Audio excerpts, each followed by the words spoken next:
Whoa, it's the Resale Podcast.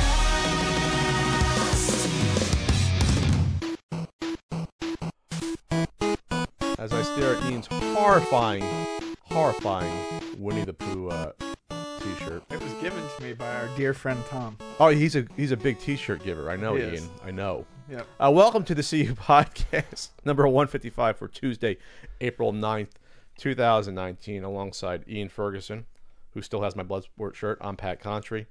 We got a lot of stuff to cover. WrestleMania 35 Yes. just passed. We're covering that.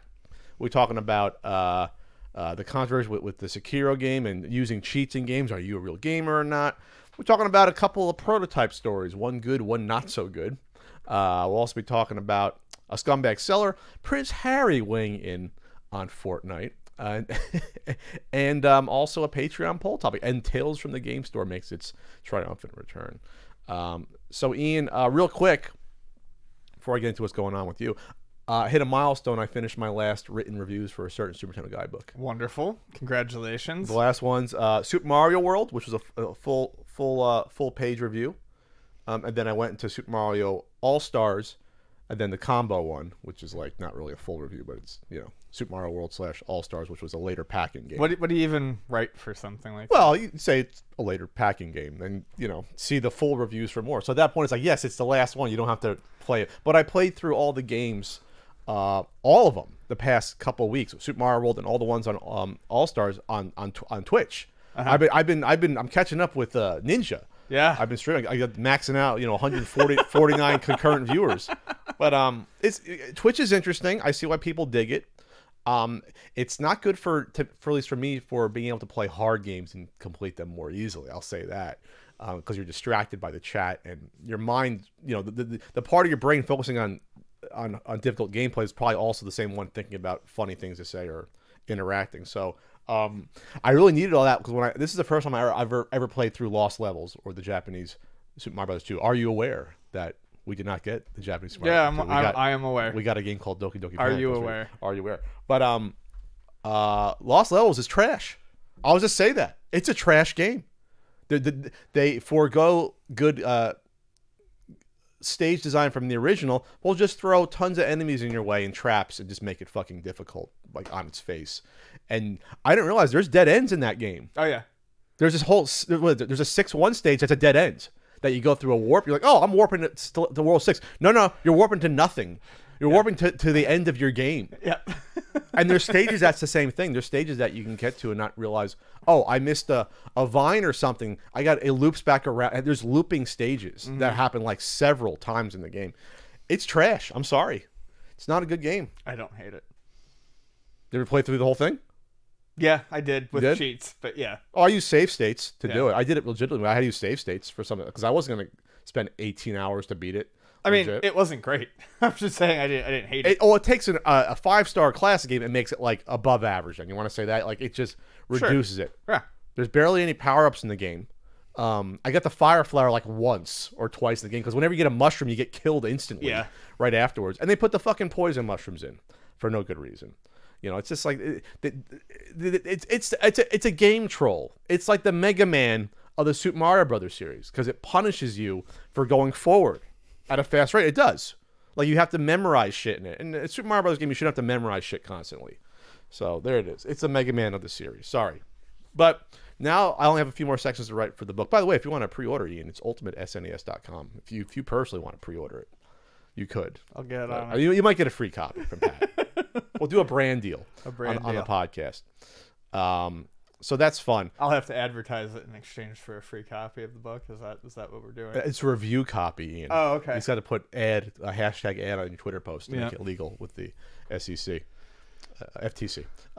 Not for Resale, a video game store documentary. The trailer came out yesterday, doing very well on Twitter. You can also check it out at GameStoreDoc.com. It's I'm working on it in a producing role behind the scenes with it, and it's got like over 187,000 views on the Twitter embed. So it's getting around the gaming community. So check it out. Ian saw it and he didn't hate it. I don't think. I didn't hate it. Did you like it? Yeah, it was good. I liked it. For Ian, that's like 5 stars. That's it. Yeah, it's good. I liked it. It's okay. I enjoyed it. 4.5 stars.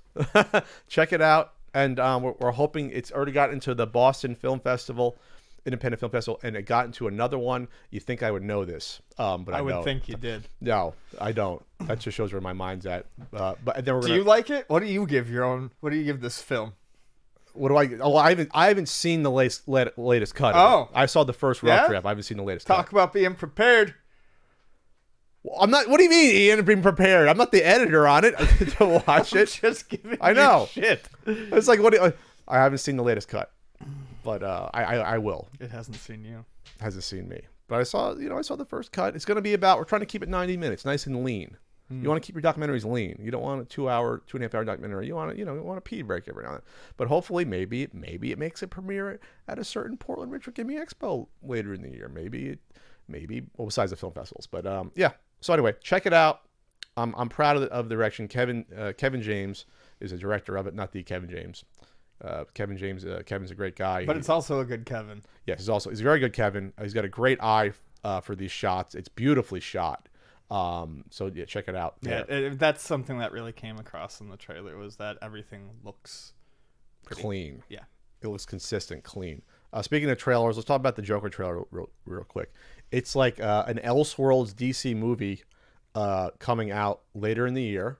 No connection to the rest of the DCEU, which is in shambles, as we've spoken about. And this is one of the reasons why, because you have now 3 different Jokers that exist at the same time. You have this Joaquin Phoenix version.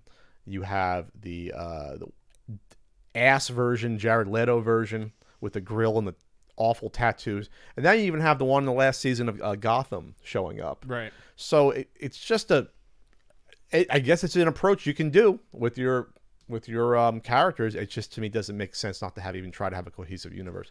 But this trailer looks interesting. Joaquin Phoenix is obviously an excellent actor.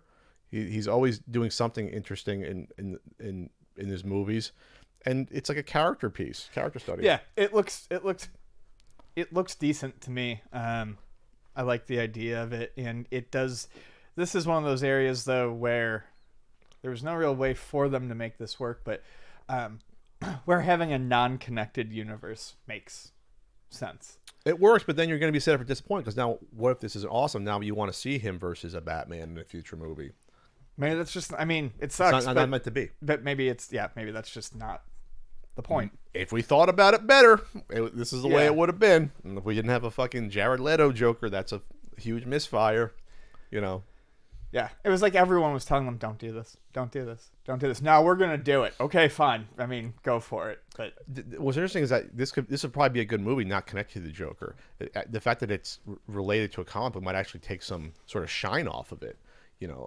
Because it looks like, even I think the director said, like, yeah, inspirations from Taxi Driver. It's like Taxi Driver. It's a descent into madness. sure. It's also looks like it's also partially inspired by the other Scorsese one where De Niro is the stand-up comic. What the fuck is it called? Oh shit, I don't know that one. That's supposed to, The I've never name. seen it, Yeah. but it's supposed to be like harrowing and like really good. Yeah. And that's sort of, and De Niro's in the trailer. He looks like he's a talk show host in it.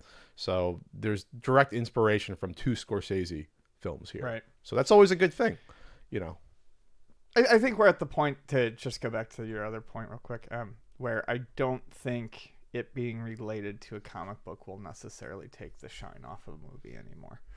Okay. I don't think it does.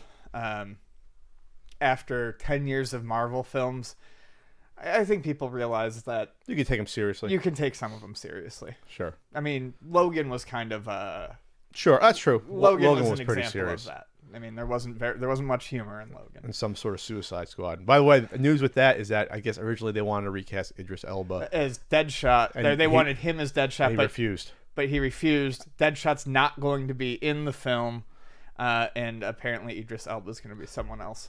I didn't think I saw Suicide Squad. It was on YouTube at the time. Like each scene was one video. Yeah. So it was like the 20 scenes of the movie or 23 scenes, whatever. He wasn't terrible. I'm sure he Will wasn't. Smith, but I guess they want to go in a different direction, not being related to that first movie. Besides they're bringing back Harley Quinn. Obviously, they're bringing back. I think they bring back Boomerang. The guy who played him was really good.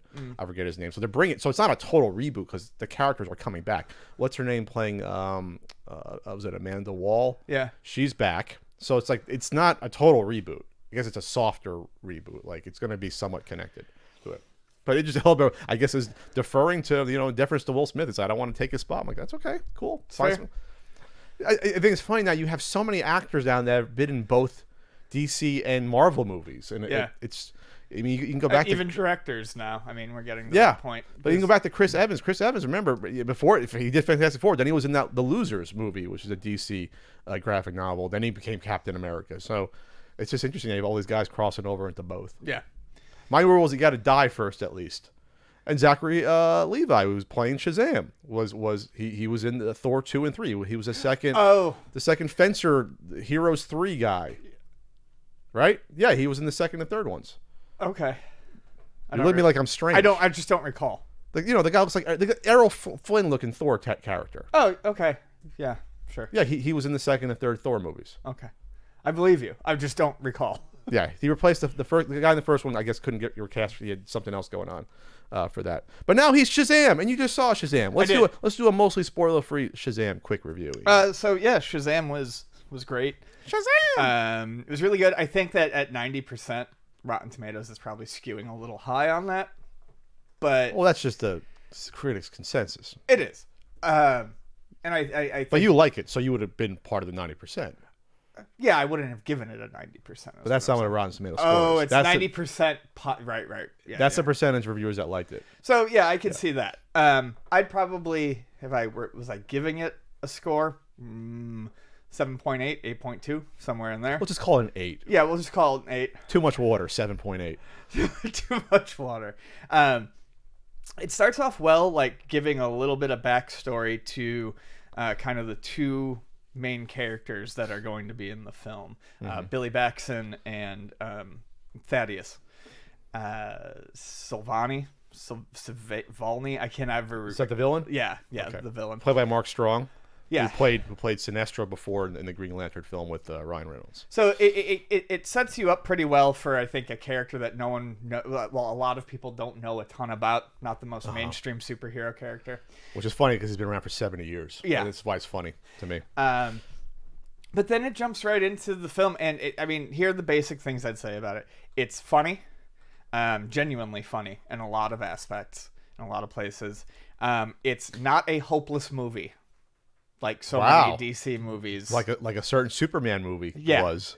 Yeah, it's not a hopeless movie, and it's kind of the antithesis to everything DC's done so far. There's like very little in the way of death. Like, there's not a whole lot of collateral damage. Sure, because even if Wonder Woman I thought was really good. That to me was probably the best out of all these movies so far. Maybe this one will top it or get close. Wonder Woman was the best. I enjoyed Aquaman to an extent, but I don't know if I ever want to watch it again. But those movies have a lot of death. Yeah, there's war, and obviously World War I and Wonder Woman. So while there's some joy in it, it's still a dour note for a lot of that experience. Yeah, the movie is about loss, but not always not necessarily in the in the obvious, like, oh, someone just died way. There's loss shown in other ways. And, he's an orphan, correct? Yes, exactly. And it's interesting to see a story that deals with loss, but not just necessarily in the death way. It shows how people can come into and exit your lives. It has a really big focus on, like, obviously family and friends. All stuff that just, I don't know, seem to be missing from previous DC movies. Humanity, something that should have been in a Superman movie, right? Exactly. Humanity, joy, people coming together. There can be downs, hope. But there needs to be ups. Yes. Hope. But yeah, at the end of the day, it was good. The action was great. The humor was on point. And one thing that I do want to point out is that the Asher Angel and what's the other guy's name? Something Levy. Zachary Levi. Yeah, Zachary Levy. Or Levi, who was what was he from? He was on Chuck.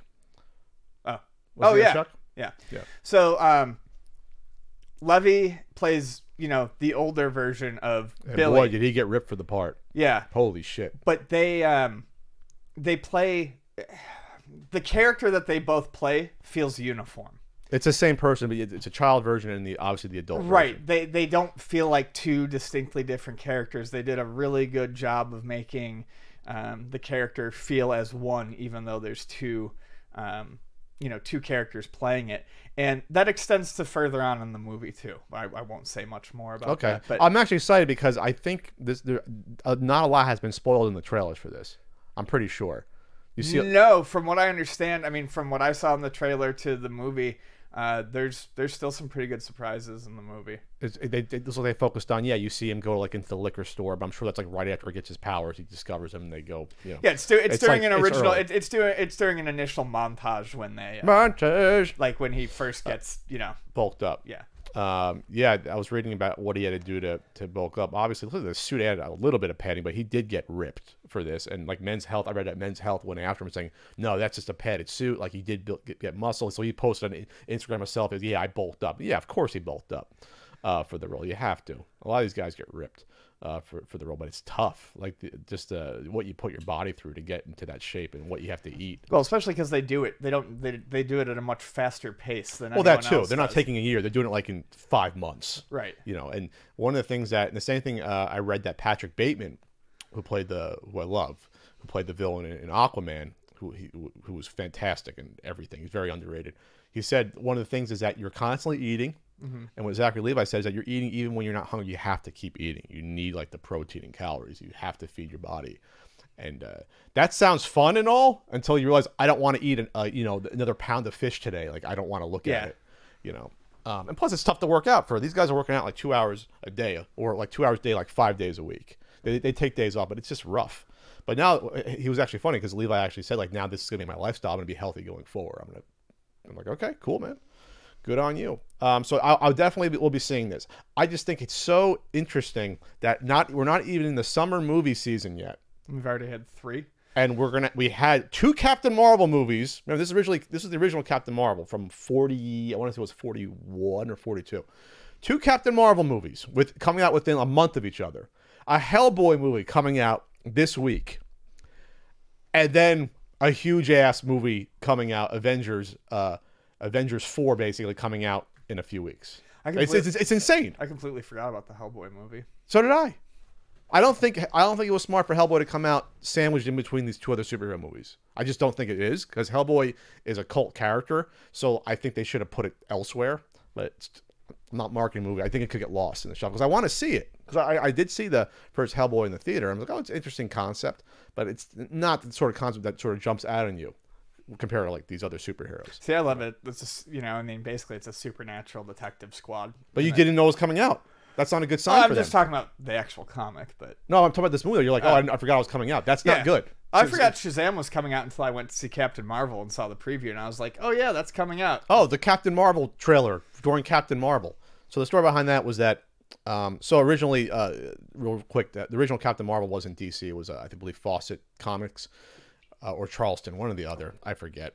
But then they kept getting sued by DC, saying, "Oh, you're ripping off Superman," even though it's like, no, we were fine. So even though they technically were in the legal right, they got ground into the dirt by the muscle of DC and the money. So they sold the character eventually to DC, and then Marvel made them change the name. 20 years ago? It was fairly recent they made him change the name to Shazam from Captain Marvel, which is funny. I know when I was a teenager, it was still Captain Marvel. Yeah, so I want to say it was like somewhere in the 2000s. I should look that up. I should know that. I should be prepared.